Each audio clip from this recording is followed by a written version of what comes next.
one day.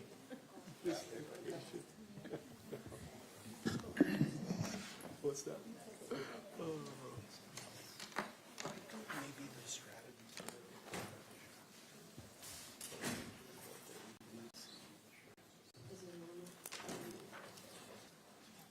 For sure. I don't want to start talking about this. But I also want to make it an assessment that is reviewed. We will address that. And then you just be. Okay. 40 times.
He's here. I saw him walk in. He's sitting in the back.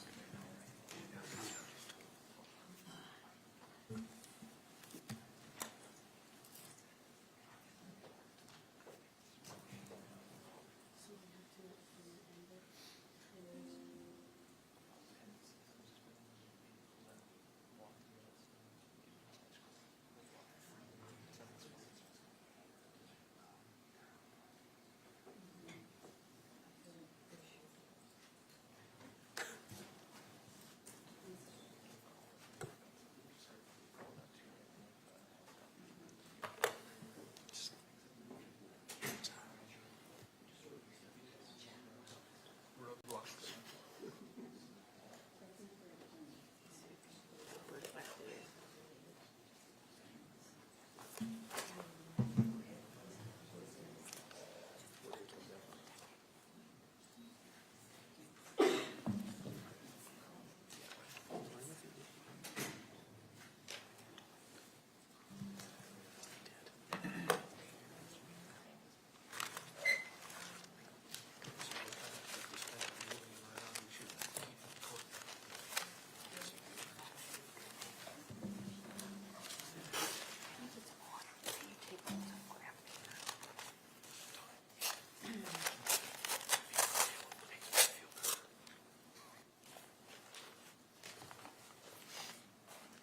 It's kind of weird.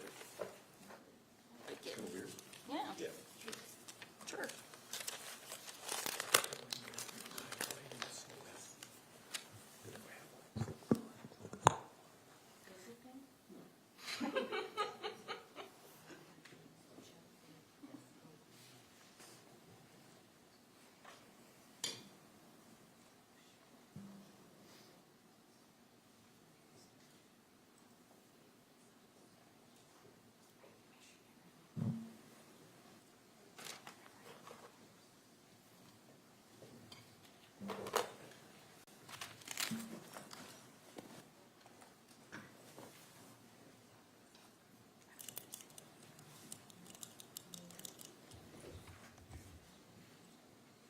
All rise.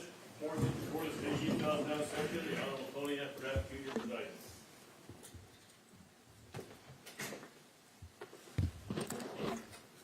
Please be seated.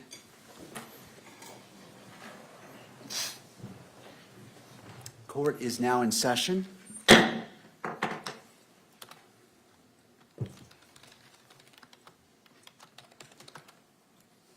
Counsel, if you could enter your appearances, please. Your Honor, Christopher Ballard, Ryan McBride, Chad Grunander, and Lauren Hunt on behalf of the state. Good afternoon. Good afternoon, Your Honor. Kathy Nestor, excuse me, Richard Novak, Stacy Visser on behalf of Mr. Robinson. Good afternoon. Good afternoon, Your Honor. Jeff Hunt and David Ryman appearing on behalf of the media interveners that are identified in our motion papers. Good afternoon. Michael Judd, Your Honor, Parsons, Bailey, and Latimer, on behalf of another set of media interveners also identified in the briefs. Good afternoon, and I recognize Mr. Robinson in the courtroom as well. Good afternoon. And for the benefit of the record, calling case 251-403-576, State of Utah versus Tyler James Robinson. Counsel, as we're moving forward today, I want to give an overview of what we anticipate doing. And it comes down, we're addressing three issues. The first is the October 14th, 2025 audio recording of the closed hearing and the October 24th, 2025 transcript of that hearing. The second is the state's motion to amend or clarify the publicity order, commonly known or referred to as the gag order. And finally, the motion for limited intervention and request for notice of motions to close, seal, or reclassify, and which has been filed by the media organizations and by counsel who are present today. So as we begin, the first part is we'll begin by addressing the October 14th audio recording and the October 24th transcript. This portion of the hearing will be closed so that I may hear from the parties regarding which portions of the recording the record should remain sealed. All members of the public and the press will be excused, and the hearing will not be broadcast. And this is because I need to hear what should or should not be sealed or protected, and it would not benefit to have everyone listen to what should be sealed. And so after I've heard argument, we will invite all parties, or the public and the media, to come back in, and the hearing will resume transmission. We will then take up the motion for limited intervention, followed by the state's motion to amend or clarify the publicity order.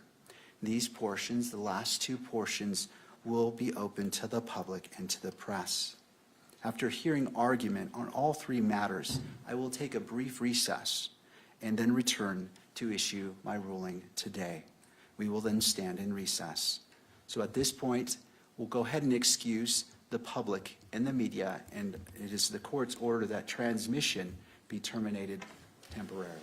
Your Honor, we have one request with respect to the closed hearing. May I be heard on that? Yes, counsel. Thank you. Richard Novak for Mr. Robinson. Mr. Robinson has some immediate family members who are present, his father, his mother, and his brother, and we would ask the court to permit them to remain in the courtroom during the closed portion of the hearing. To the state. My only concern with that, Your Honor, is that we're going to be talking about court security measures. And I don't know that we'll have to go into a lot of detail about that, but I do have concerns about those issues being discussed in public. All right. Mr. Novak, do you have authority that supports allowing them to remain in a closed hearing? No, I think it's subject to the court's discretion to decide who is and is not an appropriate member of the public. I think they have a unique relationship with Mr. Robinson, and they would certainly abide by any orders the court makes concerning disclosure of what is discussed in closed session. But obviously, it's up to the court. Thank you, Mr. Novak. I'm going to rule that they will be excluded as well. It is just given the nature and the sensitivity of it, I believe it is appropriate to treat all parties in the public equally, though I do recognize their relationship with Mr. Robinson. Thank you for your request. All right, we will go into the closed session. Thank you.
We're going back on the record in case 251-403-576, State of Utah versus Tyler James Robinson. I note the presence of counsel that previously entered their appearances. We have come out of the closed session and concluded that business. However, the court became aware of an event that happened before.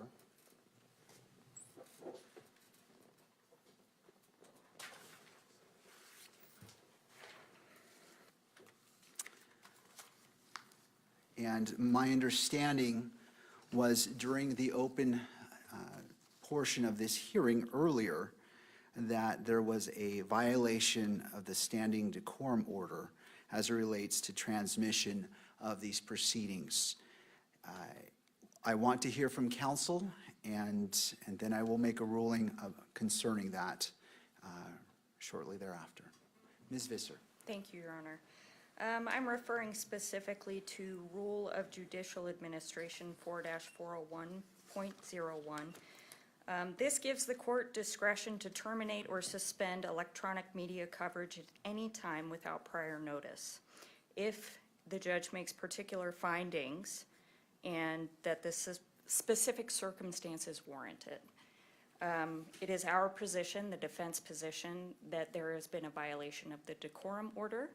It is our understanding that those live streaming this signed and declared that they would follow the decorum order, and they violated it. So we are requesting a sanction. We believe these court's orders are binding and they need to be respected.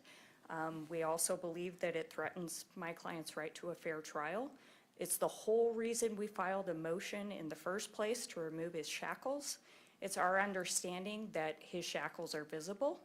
It is also our understanding that potentially some audio from counsel table was heard. We are definitely taking more measures on our own to ensure that that does not happen again. But there has also been some filming of computers and materials at counsel's desk. That's entirely inappropriate. And I think everybody in this room will agree that's entirely inappropriate. So we are asking for some remedial measures here. We're asking for it to terminate for today, and we can proceed after that. Thank you, Ms. Visser. To the state. Your Honor, the state, as stated earlier, we believe that the court's order was very clear, and if there has been a violation of that order, then we agree that there needs to be some measure taken. We'll leave it to the court to decide the appropriate response to that violation, but we agree that any violation of the court's order needs to be addressed. Thank you, Mr. Ballard. To the press, attorneys for the press.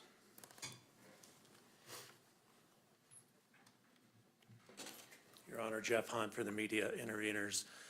This is the first time that we've heard about the violation. We've not had an opportunity to look at the video or investigate the audio or look at the capture of the computers, but filming of the inadvertent filming of the shackles, I did talk to the pool photographer. My understanding is that there was a zoom out shot that did inadvertently show the shackles. That was improper. That was inadvertent, and we apologize for that. They've taken measures to make sure that the pool video that is disseminated to the rest of the pool does not contain any capture of the defendant in the shackles. We can't do anything about the live stream, of course, but we can control what the rest of the video is that we capture and disseminate. So that is being done. The audio for counsel, my understanding is the only audio that they picked up was from counsel's microphones. I don't have any further information about that and whether that's a violation. Filming of the computers is not a violation of the decorum order. If the capture can show the document that counsel is looking at, then that is a potential violation. So I just don't know how much detail the shot is that is of concern to the court. But I'll just say that we reiterated as soon as I heard this from Mr. Ballard with the pool representatives that this is very important to follow to the letter of the court's EMC order. They understand their obligations. They take that very seriously. They're not perfect, mistakes happen. We're trying to correct as much as we can on that, but we think termination is not an appropriate remedy. An admonishment from this court, a reminder that they need to follow to the letter the court's EMC order is appropriate. That's the message that council has delivered to the media representatives and the pool operatives, and we think that is the appropriate remedy. Thank you. Thank you. I just want to make it clear, we're still receiving messages that shackles can be seen on the live stream as we restart it. So it's still a problem. Thank you. I appreciate all parties weighing in on this important matter.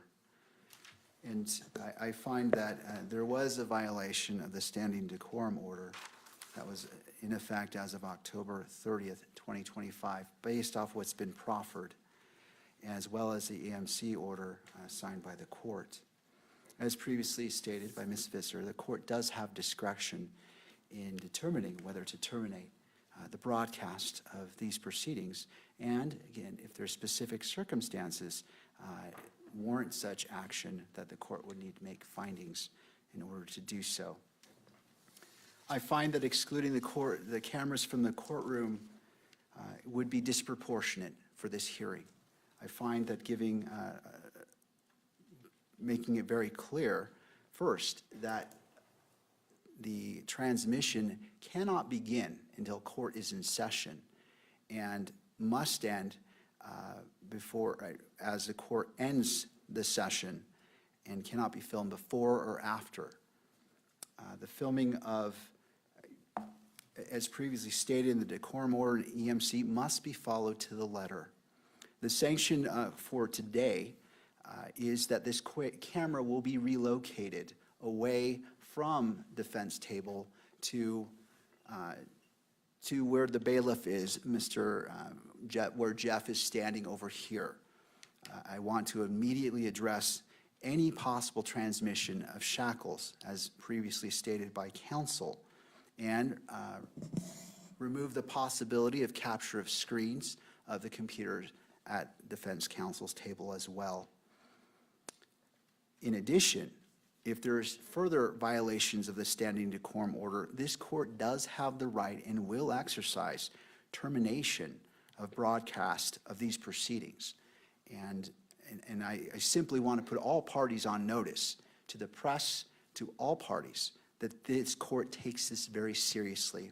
While the court believes in openness and transparency, it needs to be balanced with the constitutional rights of all parties in this case. As such, we will take a brief recess to allow the relocation of the camera and to the place indicated by the bailiff, and then we will resume these court proceedings. I am anticipating this take perhaps 5 minutes.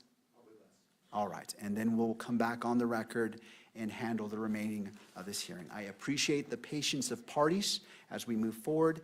We are trying to do the best we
Please be seated. Court is now in session.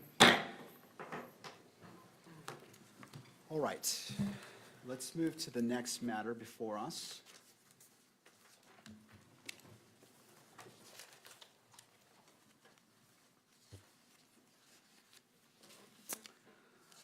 And of course, I'm looking for my notes, and they've disappeared, but that's okay. It happens.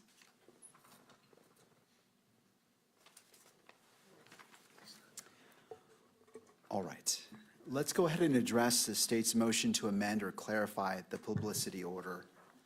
And I'll hear from all parties. And I know it has been briefed, but in responses, but I'll hear brief argument, and then we can go from there. Mr. Ballard.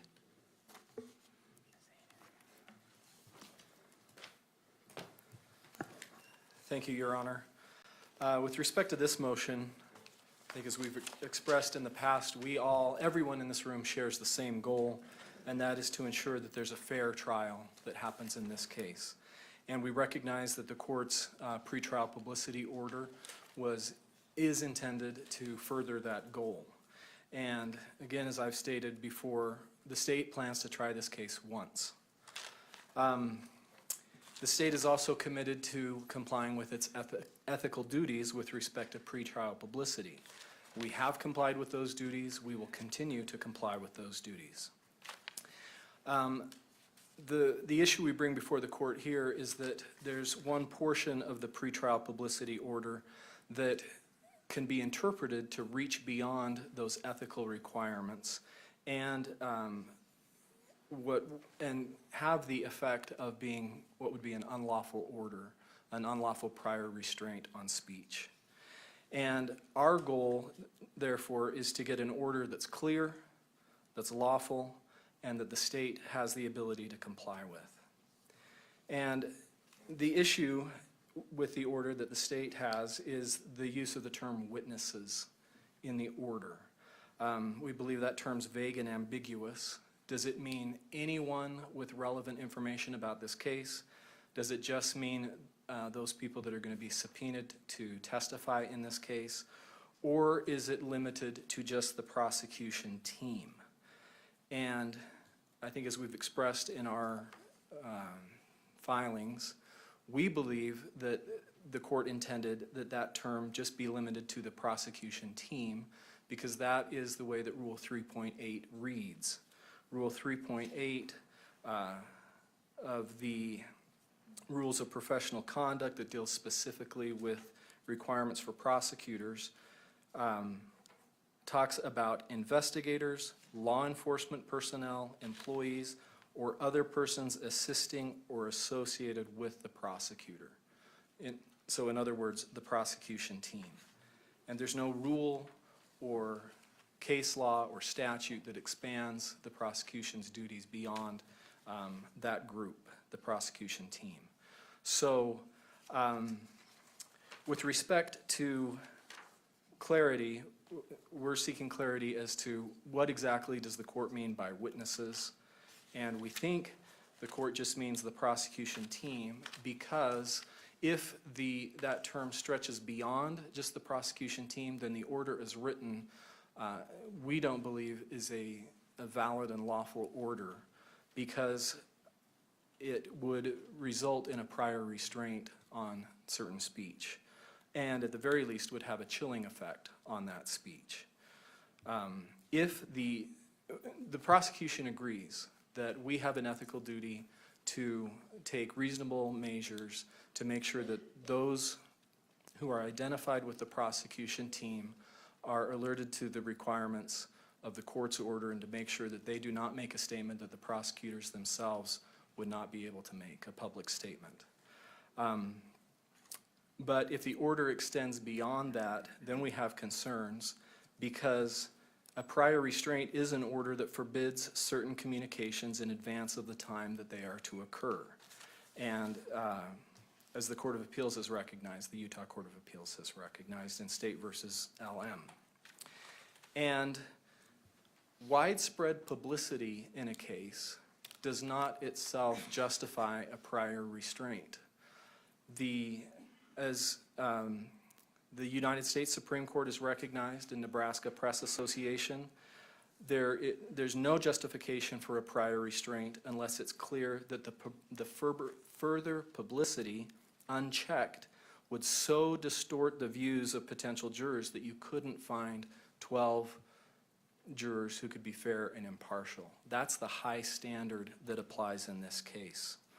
And so in order to apply a prior restraint to persons beyond the prosecution team, the court would need to engage in a very detailed and demanding analysis.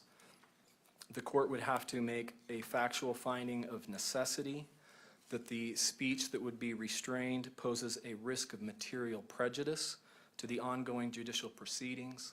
The court would need to make findings that there are no less restrictive measures, and that the prohibitions are likely to prevent the potential prejudice, and that whatever prohibitions this court decides on are very narrowly tailored.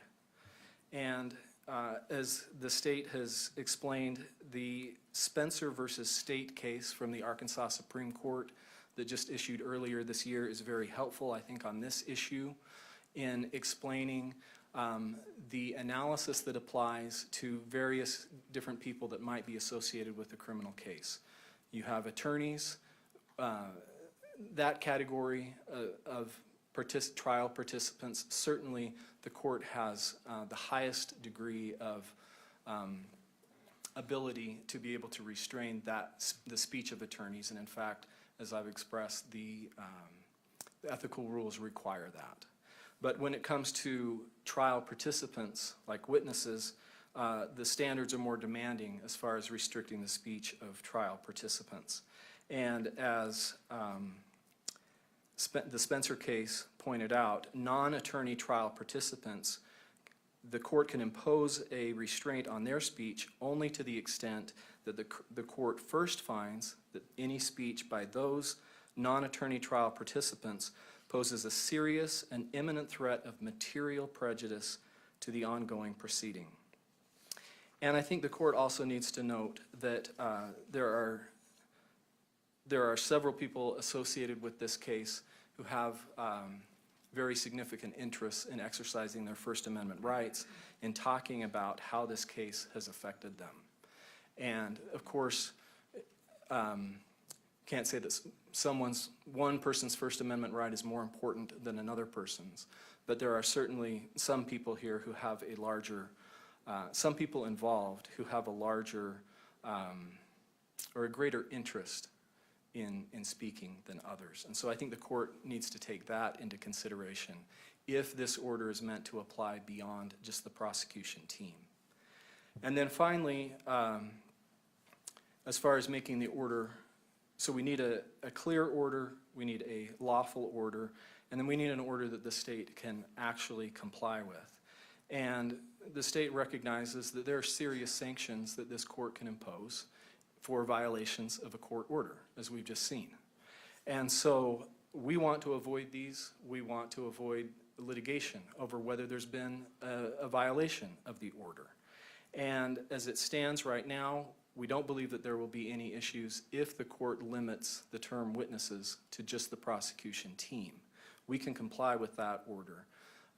It gets more difficult for the state if the term witnesses then applies even broader at this stage of the litigation for the state to be able to comply with that order, depending on how the court clarifies what witnesses mean.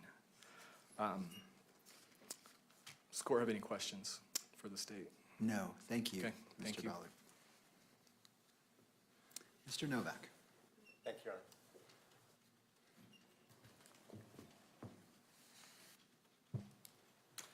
I'm going to try to be brief because our views on the propriety of the court's order were set forth in a publicly filed document, which, of course, the court has reviewed. And the first thing that I want to say is that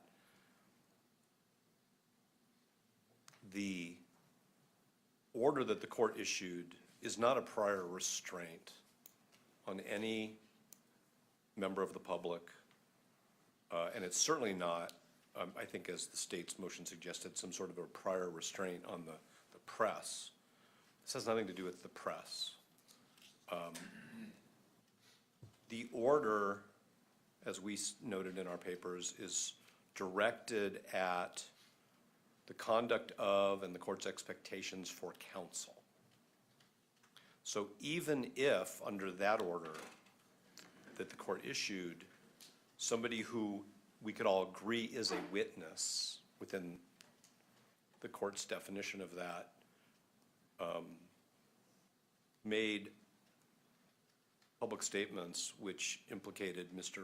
Robinson's fair trial rights, the potential sanction is on the party who had a duty to make a reasonable effort to notify witnesses that they should not be doing so. If I represented a witness who was accused of saying too much publicly, the first thing that I would tell this court is the order isn't directed at the witness. The order is directed at the counsel for the parties. There may, in the future, be some theoretical situation where the court issues orders that control the statements or conduct of specific people, but this, or other than counsel, but this order is directed at counsel. And we have no, meaning Mr. Robinson's defense counsel, have no problem complying with the order. And we also think that we understand what a witness is when the court uses that term. So it is our view that the court's order is not overbroad, it's not vague, doesn't put the state or the state's attorneys in some untenable position. And I think it's a little too simple to say witnesses are either everybody under the sun or people who are under subpoena at the last second. Because counsel have not only the training, but a duty to figure out along the way who the potential witnesses are and to notify those people. And yes, down the road, maybe there's going to be an issue, and maybe an attorney on either side of litigation is going to have to explain to the court when a particular person did or did not become a potential witness in the eyes of that party. That doesn't make it impossible for the state to comply with the order. It just means that the state needs to be thinking along the way about who its witnesses may be. And that's why in our papers we refer to it as a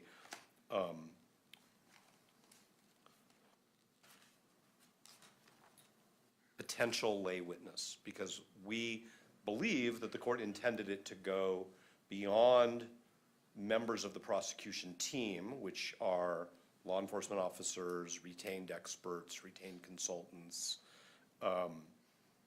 and we don't believe that that creates an enforcement problem. We don't think it creates a compliance problem. We noted in our papers, and I'll emphasize here again, that the court's order actually places responsibilities on defense counsel that the rules don't. The rules have special guidelines for the prosecution, and the court has expanded that to include the defense, and we don't have a problem with that.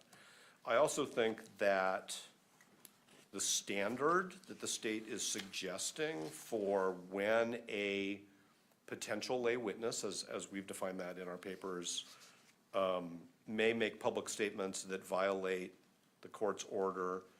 The best standard is actually the one that we believe the court should look to, which is the standard set by the 10th Circuit, because as the state points out, it may be that there isn't any Utah law on this issue. So it seems to me that the closest source of authority on this constitutional question is going to be the 10th Circuit, and that's the case United States versus Tijerina, and I'll spell it, it's Tijerina, 412 Fed Second 661, 10th Circuit 1969, where the court says that the constitutional balance between the First Amendment rights of a non-attorney participant and the defendant's right to a fair trial are properly balanced where extrajudicial statements present a reasonable likelihood of prejudicing a fair trial. That is a more protective standard than that which appears in Rule 3.6, and we think it's the appropriate standard which should be applied here.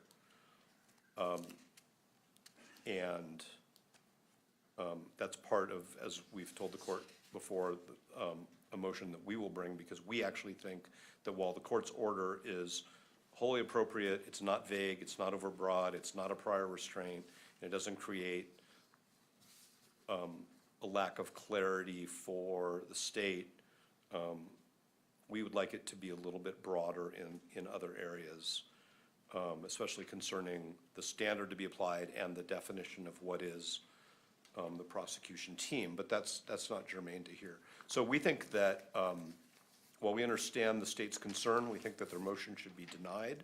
I think at the last hearing, the court actually clarified verbally from the bench what it meant by a witness, and I think that's pretty close to what we described in our papers as a potential lay witness.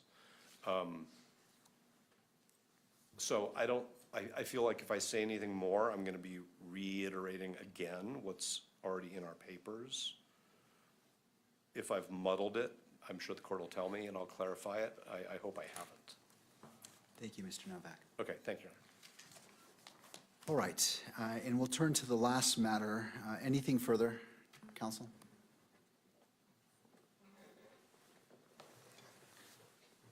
Yes, thank you, Your Honor. I do want to point out that the court's order, as it's written, does impose limitations on speech. And the issue here is whose speech? Is it just the prosecution team members, or does it extend beyond that? And limitations on speech are a prior restraint. The court's order says that, if you look at page 2 of the order, it specifically talks about lawyers, that lawyers cannot make a statement that would violate Rule 3.6 and need to inform witnesses that they cannot make similar statements, and then requires the parties to inform lawyers, excuse me, I'll just read it. Lawyers participating in the investigation or litigation of this case shall inform all witnesses, and then the list that I read, about the prohibitions contained in this order. So the order is prohibiting speech. And because if it extends beyond the prosecution team, it needs to have the findings that are required for that kind of prohibition on speech. That's what we're asking the court to do. Thank you, Mr. Ballard. Thank you. All right. Let's turn to the final matter before this court, the motion for limited intervention and request for notice of motions to close, seal, or reclassify. And I'll hear from the parties on that.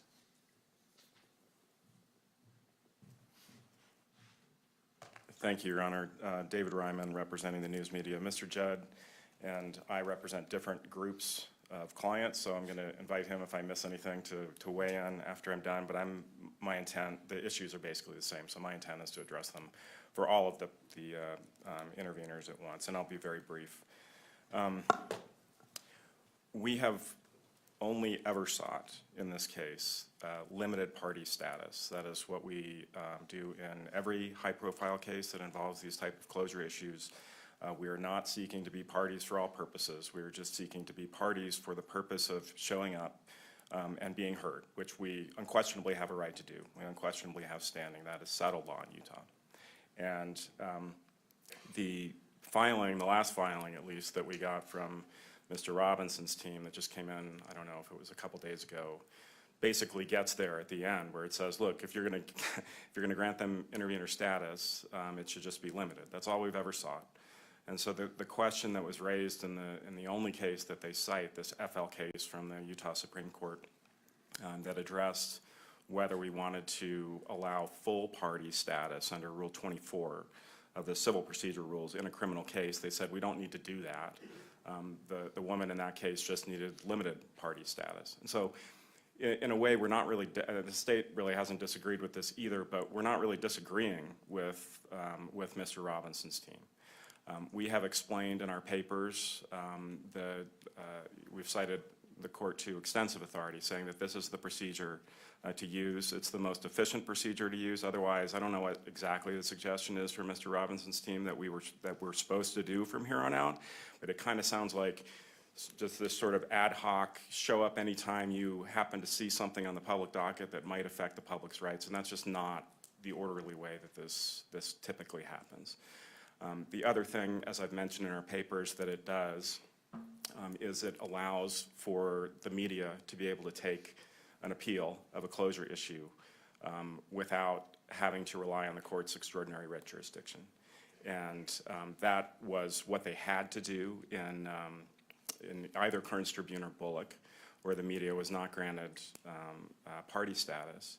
And it is the situation that happened in FL, where they had to review her claim regarding records under extraordinary writ jurisdiction rather than invoking their appellate jurisdiction because she was improperly denied limited party status. So all of that authority supports the process that we are requesting in this case.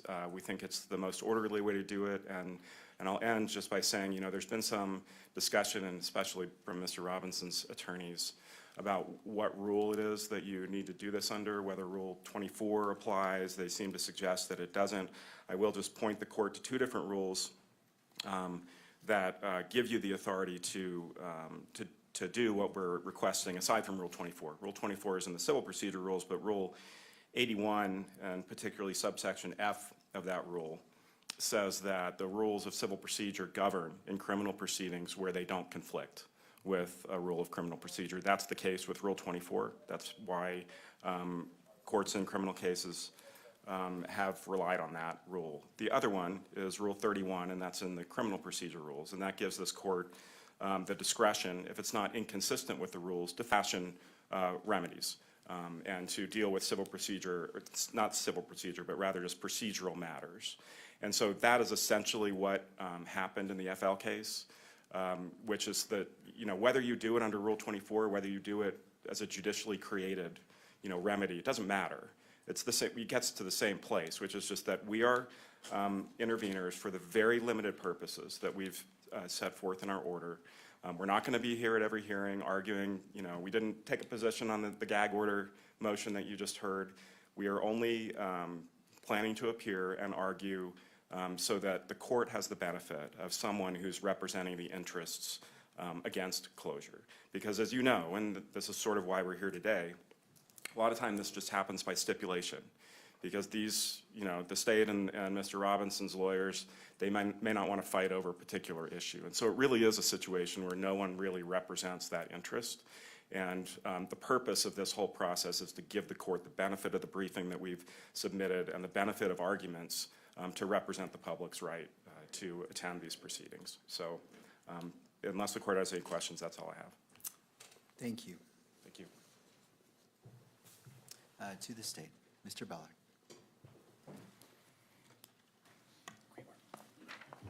Your Honor, as the state briefed in briefing on a prior motion, I think it's clear that parties have outside entities have the ability to intervene in a case as a limited purpose party when there's a statute, a rule, or case law that authorizes them to take specific action in a proceeding.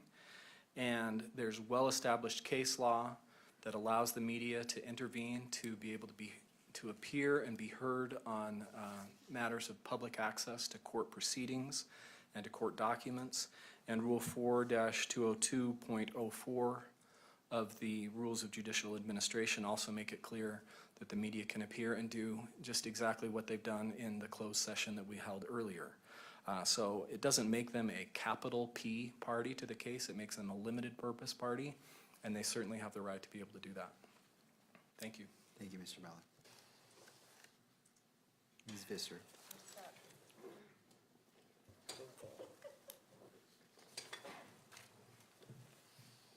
Thank you, Your Honor. So I just want to clarify, the issue really if we boil it down, is if these 23 media entities have met their burden to be a limited purpose party in this case. And I think another part of that is what that means. And really, that is what we are primarily concerned with. What does that mean? What does that enable them to do? What jurisdiction is this court exercising over them as a result of them being a limited purpose party? Because I do believe that is another aspect of asking to intervene in a case. I do think that Rule 24 does not apply here. I think that's what we learned from the Supreme Court.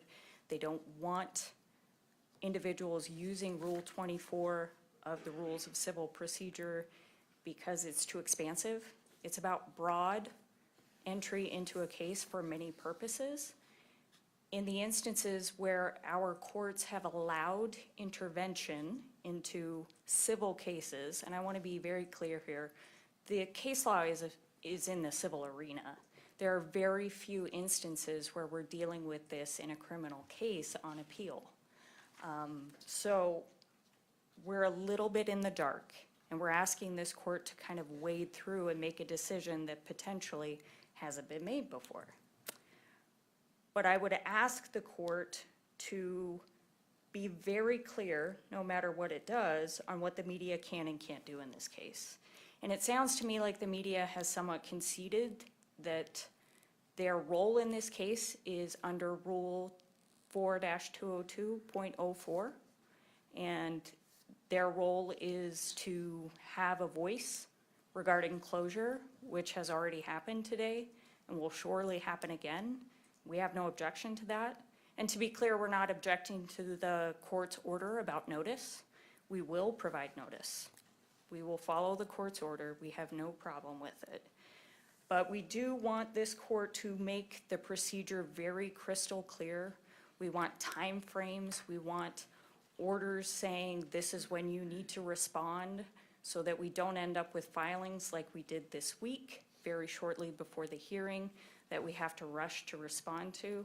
We're all attorneys. We all know that these things happen from time to time, and we're not unreasonable folks. If they reach out to us, we will grant reasonable requests for extension, just so everyone is aware. But there was no communication. So I want it very, very clear what they can and can't do. It's less about semantics. This isn't about semantics. It's about substance. What are they allowed to do? If this court wants to call them a limited purpose party, that has to be, well, it's so you can exercise your rights under 4-202.04. And in doing so, this is what you need to do. That's what we're asking the court to do.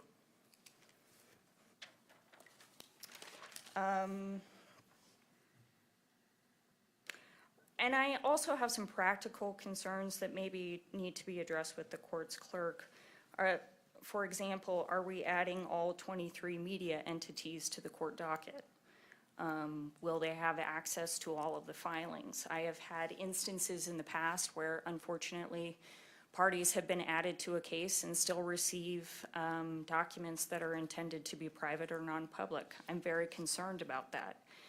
So I think it would be appropriate, if they are going to be added to the docket, that it be reasonable, perhaps just the two entities that are requesting, the two conglomerate entities that are requesting, and that there be an order from the court saying if they receive something that they shouldn't have, they notify us in the court immediately and they delete it, they don't review it. At a minimum, I think that's necessary. But I also think it would be reasonable for this court to not to put them on the docket for that very same reason. So we don't think that they should have permanent status in this case. We don't dispute that they are going to be here. They're already here, as we well know. But we do think how that happens is important, and that this court should exercise its authority to make very clear what everyone's roles are here. And as I believe they put in their briefing, that they are neutral observers. Neutral observers.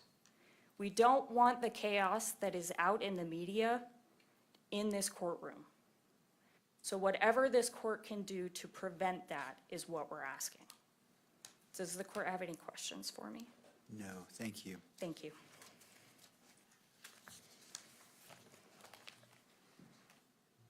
All right, counsel. Thank you, Your Honor. Just very briefly, I'm not sure what neutral observer is supposed to mean. We have interests in the case. We are here to advocate for openness and against closure. And so I don't think that's what counsel meant to imply, but that's the whole reason we're here, is that no one else represents our interests. That is straight down the middle of what the intervention rule requires. Just a couple clarifications. Counsel said we haven't cited any criminal cases where this has been allowed. That's not true. We cited the court to 8 different cases, all criminal cases in the state of Utah, where this is the procedure that judges routinely follow, including judges in this building. Counsel said that our role is strictly limited to advocating for what is under Rule 4202.04. I don't think she meant this, but as the court probably knows, that just deals with court records. We're also entitled under governing constitutional case law to advocate against the closure of proceedings.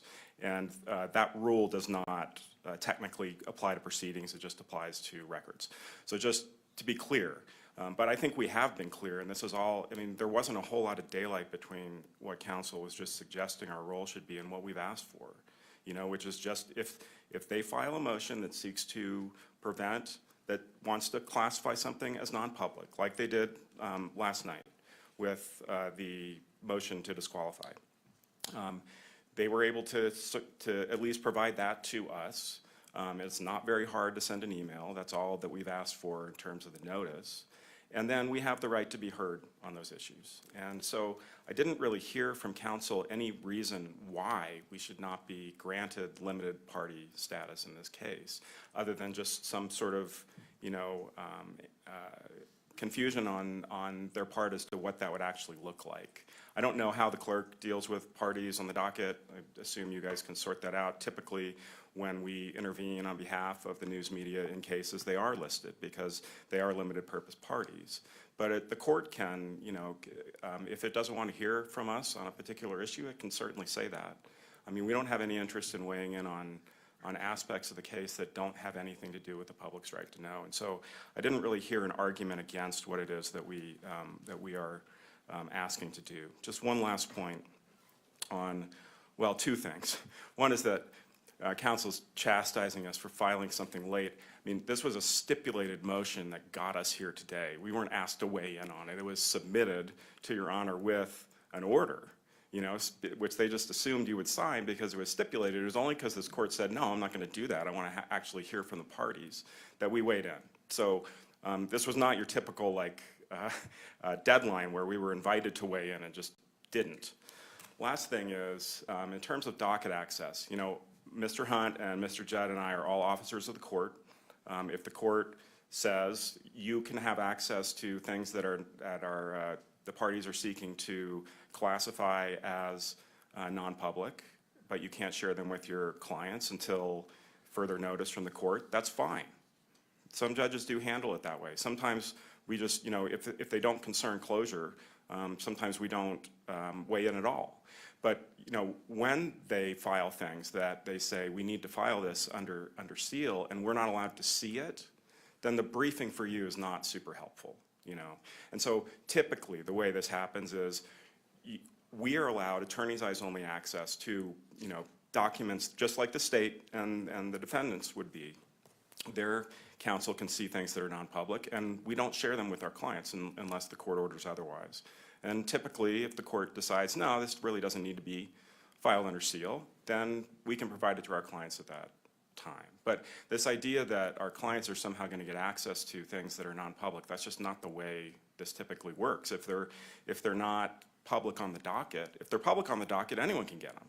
And if they're not public on the docket, then our clients can't get them. And if there's a procedure where we can see them so that we can give the court the benefit of briefing substantively as to what it is, then we keep them attorney's eyes only until the court orders otherwise. That's just typically the way this works. So, thank you. All right, anything further?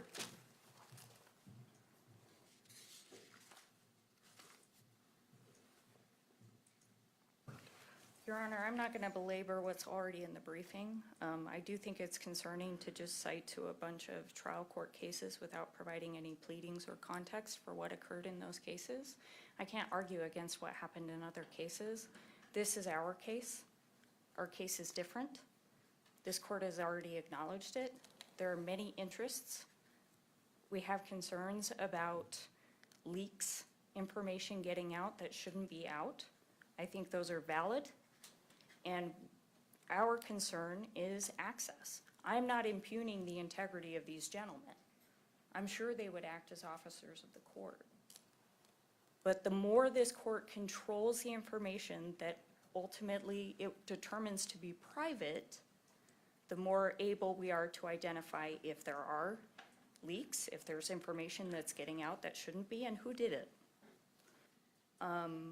So we are objecting to providing the media our pleadings in advance, even just to their counsel.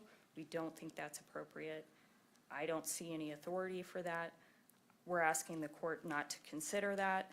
And we're concerned about opening the door to multiple other entities just filing in on this case, getting involved in the proceedings.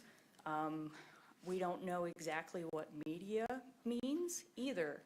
So our position is and remains, they can file what this court has authorized to file in the manner this court authorizes to file it and be heard in the manner this court indicates. We understand they're entitled to closure hearings, and I did make a mistake. We agree that they have standing to object to closure as well. So they should be able to file those things, but we do not agree that that requires status in our case. So, does the court have any questions? No, thank you. Thank you. All right. I appreciate the argument from all parties throughout this day. I wish to commend the preparation and the quality of the arguments, as well as the civility that is sometimes overlooked, but I wish to recognize that and appreciate counsel's demeanor and their arguments today.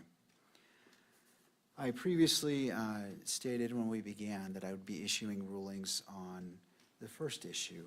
And when I began, I initially said October 14th. It's actually the October 24th audio recording of the closed hearing, as well as the October 24th transcript of that hearing.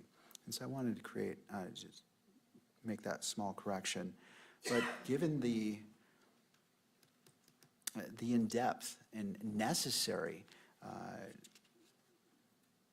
arguments made in the closed hearing, I wish to take the time to issue a ruling that will say what will be disclosed and what will be kept private, because this court has a duty to do so. And I would rather do it right and take more time than to be rash and miss the mark. I need to be narrow in my approach, and it is an important issue, and so I plan to do that. In regards to the motion for limited intervention and request for notice of motions to close, seal, or reclassify, I also wish to craft my order in such a way that is concise and addresses all the issues, the important issues brought up by all parties. And so I will be issuing that ruling at the same time. And so I will be issuing the ruling in regards to the state's motion to clarify court's pretrial and trial publicity order, and I am prepared to do so. Before I do that, what I want to do is, and counsel is being caught off guard because they were anticipating a ruling today, but what the court is intending to do is, and proposing to the parties, is issuing an oral ruling on WebEx that all parties can attend to. The reason why is I don't want to take a lot of time. These are important issues. I don't want to wait until January 16th. And I want to talk about potential dates. I don't imagine it will take longer than 20 minutes for this court to issue ruling. And I want to get the parties' input in regards to their thoughts of the court issuing an oral ruling on WebEx. And so I'll open it up to the parties. We don't have any objection to that, Your Honor. Thank you. We have no objection to that, Your Honor. Yeah, same. All right. Well, next comes the trickier part, when you have a room full of attorneys trying to find a date that we're all available. To our staff, what dates do we have available for a 30-minute block before the end of the year? Judge, we do have December 29th at 10 o'clock. How does that appear, how does that date work for council? That was 10 a.m. on the 29th? Yes. Your Honor, that works for Mr. Robinson, thank you. Same for us. All right. And to defense, in regards to Mr. Robinson, what is your position on, if it is on WebEx, he would be appearing by WebEx, or is there different thoughts?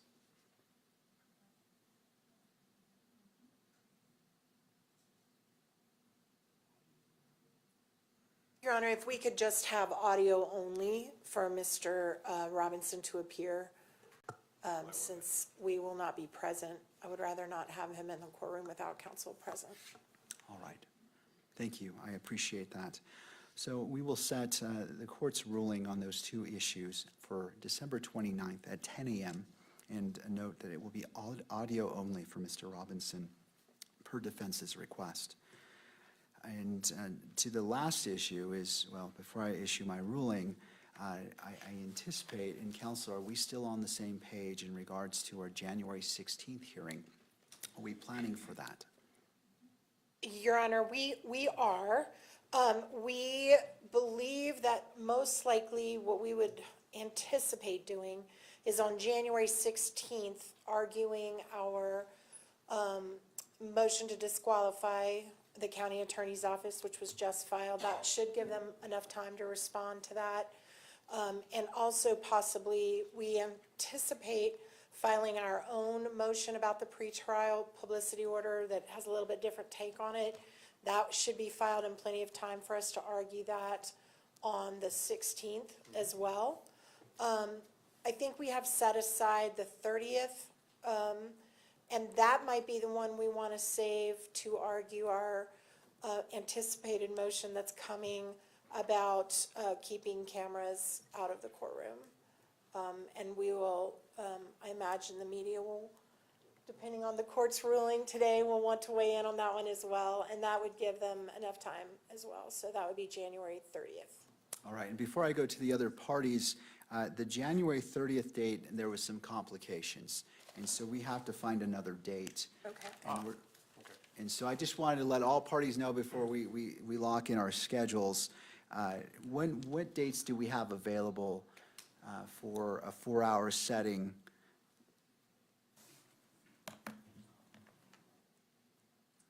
It's okay. My problem.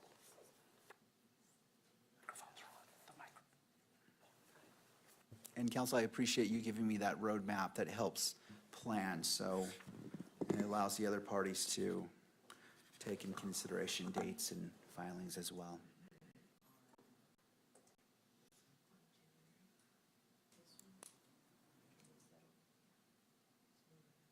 So as staff is doing that, they are looking for hearing dates. And one of the complications is, as a judge, I have 1,409 cases as of last Friday. And so trying to find a spot is tricky. And I'm grateful for my staff who work so hard to manage that calendar. So that is part of the reason for the delay. And we're trying to find a date because this is an important case, as is all of those cases. They matter to me. Your Honor, while we're waiting, can I, if I might just make one point that might make things smoother as we go forward with the sealed filings?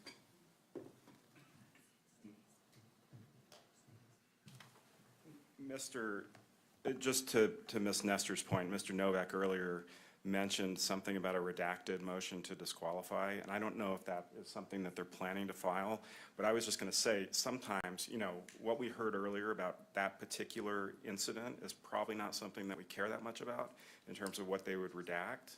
And so instead of opposing the motion to classify, if Your Honor, I don't know if this is the plan already in this case or whether that's what they were planning to do, but if they file a redacted version that, you know, just takes out the stuff they care about rather than closing the whole thing, then we don't have to say anything and probably avoids, fighting over unsealing that document. So I just wanted to say that. I'm happy to confer with council if you'd rather us do that, if you don't want to do it by way of a court order, but. No, I appreciate that input.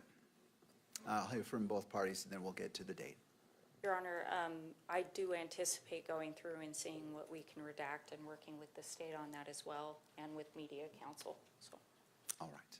And we agree that filing a redacted version is a good way to go. We can work together on that. As far as the January 16th hearing, the state will do everything it can to respond to these motions as timely as we can, as expeditiously as we can. I just want to note that that January 16th hearing was set with the expectation, the previous expectation was that defense counsel was going to get us these motions before Thanksgiving. And we just got the motion to disqualify last night. So we'll do everything we can to respond to those as expeditiously as we can and hopefully keep that date, but I'm not guaranteeing that we'll make that date. All right. I appreciate the heads up. Going to staff, what dates do we have available for in lieu of the 30th?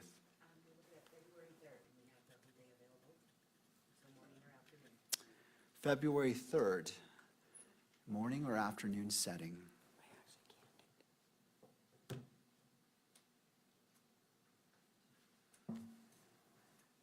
Your plan? That works for Mr. Robinson, Your Honor. All right, thank you. And morning or afternoon setting?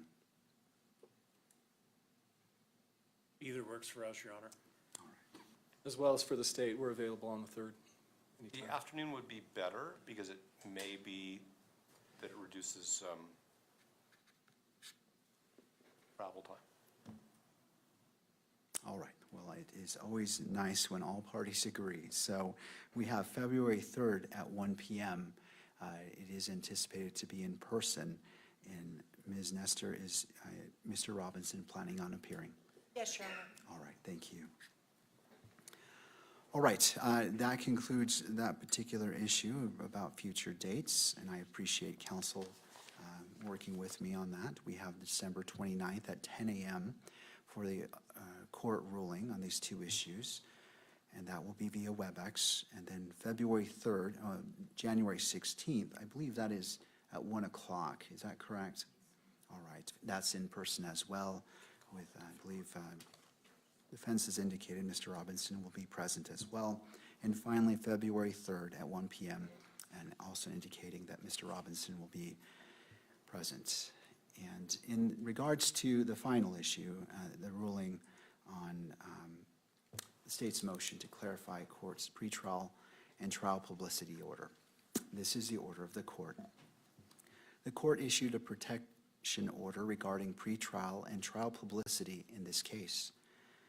The order prohibits attorneys who are associated with the prosecution and defense of this case from intentionally, knowingly, or recklessly permitting a witness, investigator, consultant, staff member, or other member of the prosecution or defense team to make extrajudicial statements, which, if made by the lawyer, would violate Rule 3.6. To that end, lawyers participating in an investigation or litigation of this case shall inform all witnesses, investigators, consultants, staff members, or other members of the prosecution or defense teams about the prohibitions contained in this order. The state moves to amend or clarify the court's use of the word witness as used in the publicity order because it is vague, ambiguous, or overbroad. The state asserts that there are over 3,000 lay witnesses of the alleged homicide. The state does not know if it must inform each potential witness or each potential and possible witness of the prohibitions in order, or whether the order applies only to witnesses who are members of the attorney's teams, such as investigators or experts.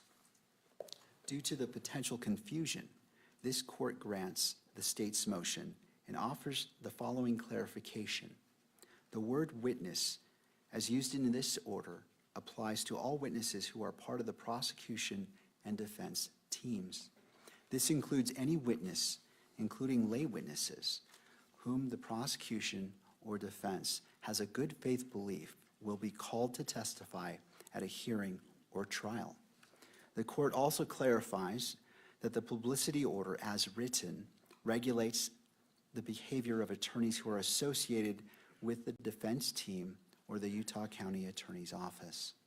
It requires the attorneys to abide by Rule 3.6 and, in order to deter non-attorneys from making prejudicial statements, requires the attorneys to inform witnesses about the prohibitions in the publicity order.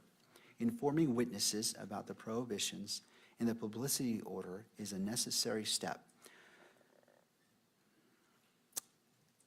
It is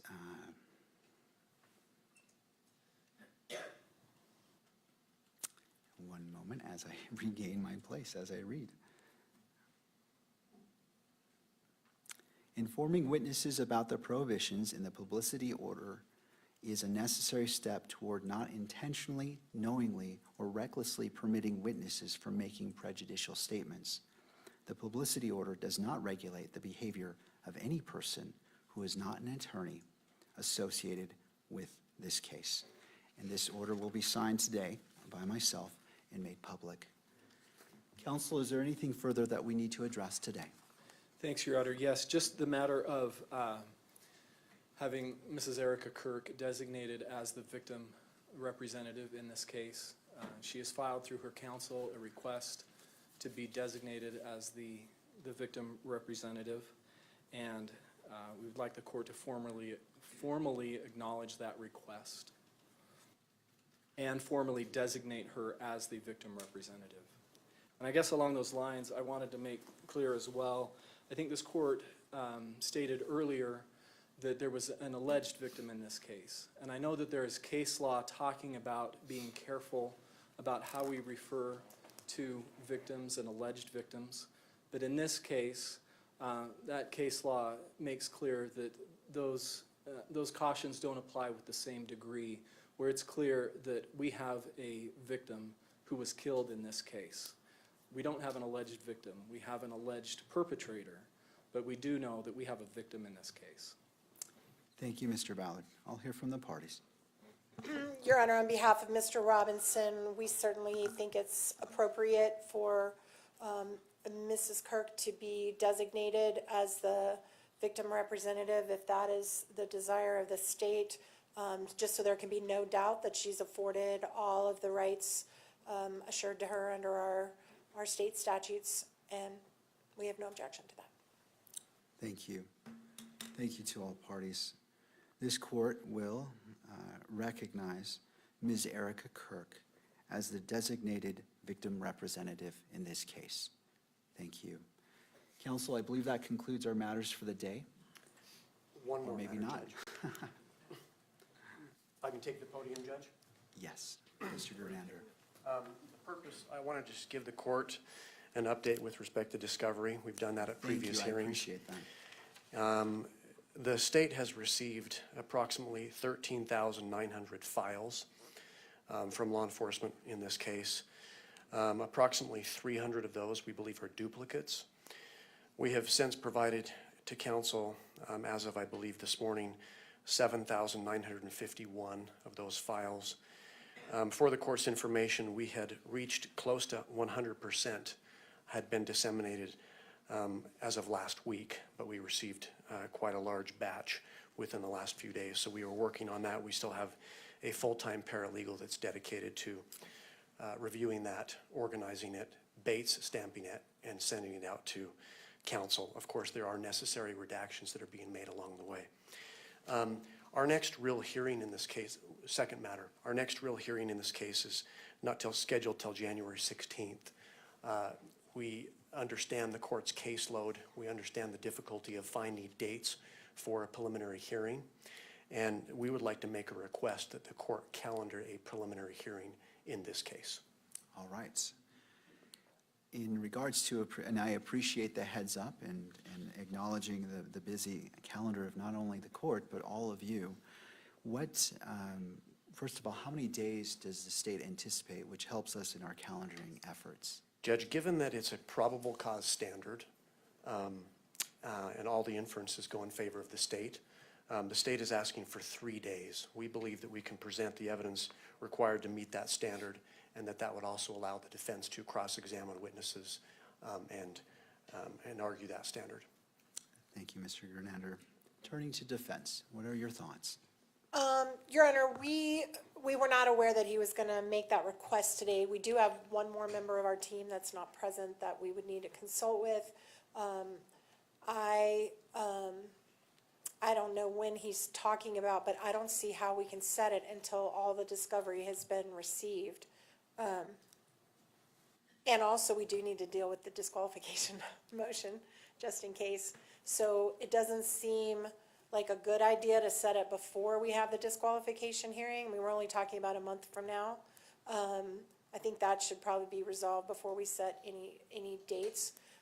But I am concerned about setting a date when we still don't have all the discovery materials. We have significant discovery materials that have not been received yet, that we know are out there and coming and important.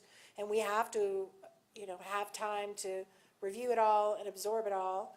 And I am going to be involved in another trial that is not over until the end of March.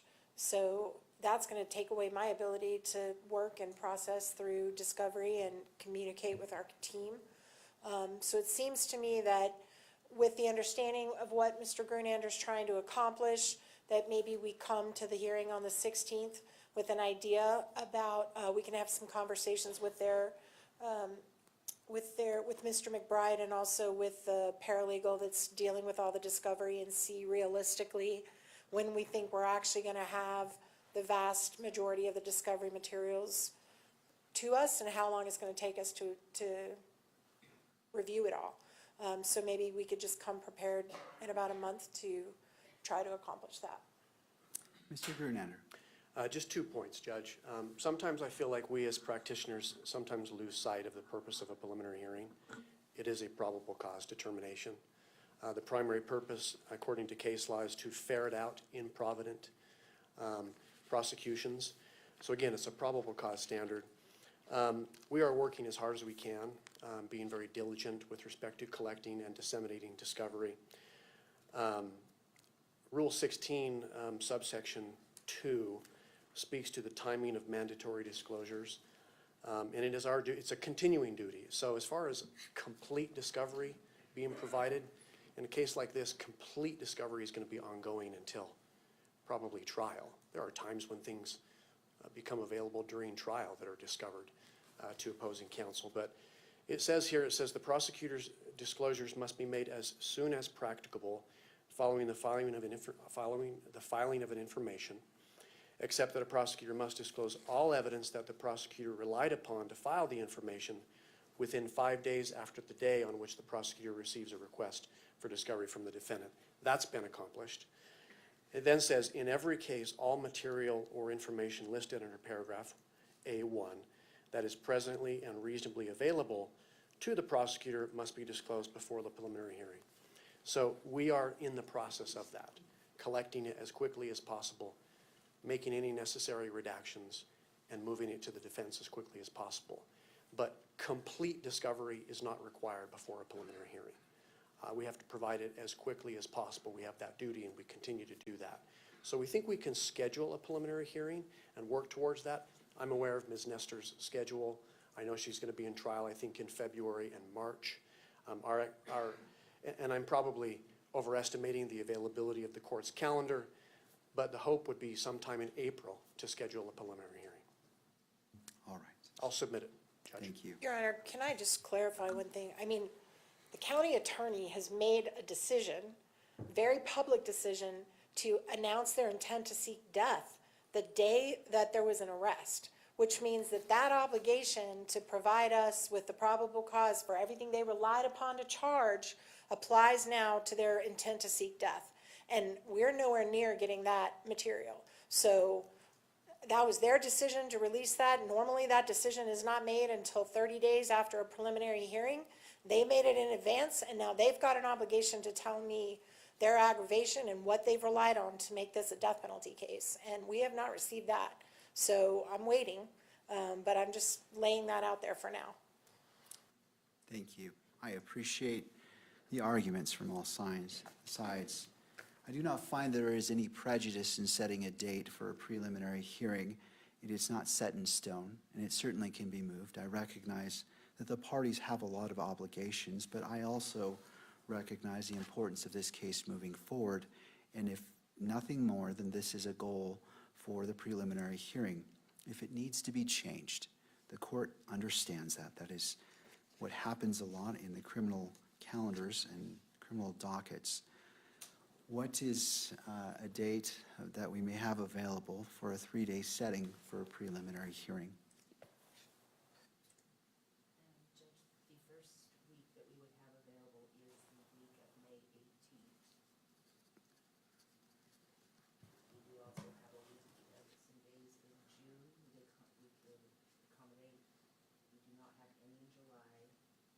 We have some in August. All right, let's take a look. So council, well, what dates in June? June starting on the 15th.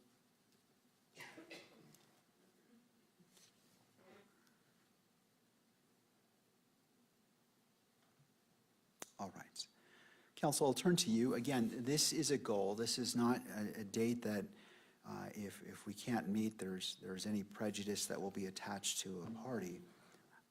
In regards to May 18th, how does that tentatively look for council? May or June? May 18th is the first date, I believe. Oh. 18th, 19th, and 21st. So 18th, 19th, and 21st, just to give you the full range. The state can make those days work, Your Honor.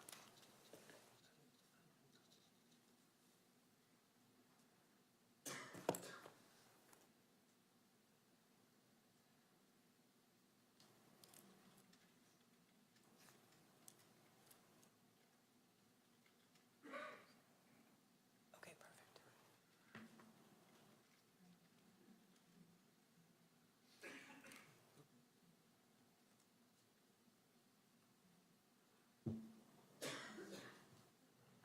Your Honor, we have availability the May 18th with the understanding and the appreciation that if it's not feasible for us to get done when we need to get done prior to that, we would ask to push it back. But we don't have conflicts at this time.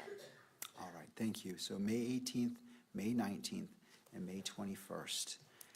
And it will be in person, and do we anticipate, if that date moves forward, Mr. Robinson being in attendance? Absolutely. All right, thank you. I just want to put that on the record as well. All right, I don't want to be presumptive, but is there anything else? All right. Council, thank you again for your hard work today, and I wish you all, Mr. Robinson, a good afternoon. Court is in recess. Thank you, Your Honor. Thank you. All rise.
Thank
you.